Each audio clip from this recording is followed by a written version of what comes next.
APPSC కేసులో PSR ఆంజనేయులకు ఈ నెల 22 వరకు విజయవాడ కోర్టు రిమాండ్ విధించింది. దీనికి సంబంధించిన మరింత సమాచారాన్ని మా ప్రతినిధి జయప్రకాష్ అడిగి తెలుసుకుందాం. జయప్రకాష్, ఏపీపీఎస్సీ కేసులో పీఎస్ఆర్ ఆంజనేయులు రిమాండ్ కి సంబంధించిన తాజా సమాచారం ఏంటి? ఈ రోజు పిఎస్ఆర్ ను విజయవాడ జిల్లా జైలు నుంచి ఇక్కడికి తీసుకువచ్చారు. విజయవాడ కోర్టుకి తీసుకువచ్చారు. కోర్టులో విచారణ జరిగింది. విచారణ అనంతరం పిఎస్ఆర్ ఆంజనేయులకు ఈ నెల 22 వరకు రిమాండ్ విధిస్తూ ఇక్కడ కోర్టు ఉత్తర్వులు జారీ చేసింది. ఇందులో ప్రధానంగా చూసుకున్నట్లయితే ఏపీపీఎస్సీ గ్రూప్ 1 పరీక్షలకు సంబంధించిన మూల్యాంకనంలో అవకతవకలు జరిగాయని ఆరోపణలతోటి కేసు నమోదు చేశారు. కేసులో A1 గా ఇటు పిఎస్ఆర్ ఆంజనేయులు ఉన్నారు, A2 గా మధుసూదన్ ఉన్నారు. క్యాంసైన్ సంస్థ అధినేత మధుసూదన్ ను నిన్న అరెస్ట్ చేసి కోర్టులో హాజరుపరిచారు. అనంతరం ఈ రోజు పీటీ వారెంట్ పైన విజయవాడ జైల్లో ఉన్న పిఎస్ఆర్ ఆంజనేయుల్ని తీసుకొచ్చారు. ఇందులో ఒక న్యాయమూర్తి ముందు ప్రవేశపెట్టిన తరువాత ఇటు చూసుకున్నట్లయితే పిఎస్ఆర్ ఆంజనేయులు న్యాయమూర్తి వద్ద కొంత వాదన అయితే వినిపించారు. నేను కార్యదర్శిగా ఉన్న సమయంలో కోర్టు ఆదేశాల ప్రకారంగా ఏర్పాట్లు చేశాను. అనంతరం ఇన్ఛార్జి చైర్మన్ గా కాకుండా చైర్మన్ గా ఒకరిని నియమించారు.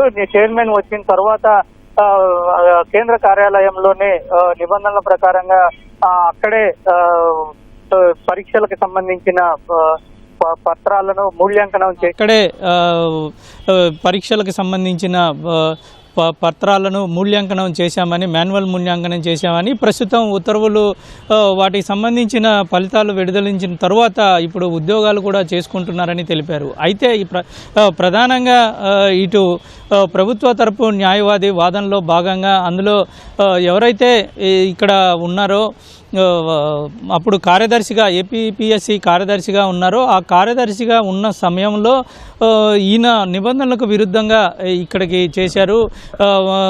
ప్రస్తుతానికి ఏపీపీఎస్సీ దానికి సంబంధించి నోటిఫికేషన్ ద్వారానే ఓ కంపెనీకి అప్పగించాల్సిన అవసరం ఉంటుంది. నోటిఫికేషన్ ద్వారా కాకుండా ఓపెన్ టెండర్ ద్వారా కాకుండా కేవలం కొటేషన్ల ద్వారా ఈ కంపెనీకి అనుమతినిచ్చారని తెలిపారు. దీంతోపాటు అసలు ఏపీపీఎస్సీలో మూల్యాంకనం చేయాలంటే ఖచ్చితంగా అర్హత ఉన్న వాళ్ళని ఏపీపీఎస్సీ కొంత ప్యానెల్ సంబంధించిన ప్రొఫెసర్లు అందులో అధ్యాపకులు ఉంటారు, వాళ్లతో మాత్రమే మూల్యాంకనం చేయించాలి.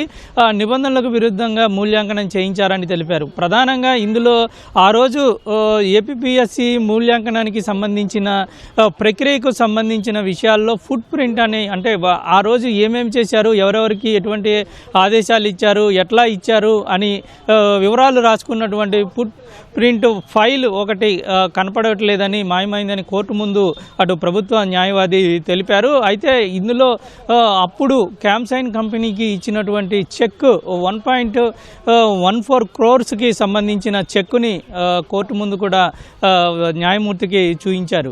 మొత్తం ఇతనే ఆదేశాల ప్రకారం చేశారని, ఇక కమిషన్ చెప్పినా వినలేదని కమిషన్ సభ్యులు కొంతమంది దానికి ఒప్పుకోలేదని, అందులో ఒకళ్ళు లేఖ కూడా రాసిన పరిస్థితి అయితే ఉందని తెలిపారు.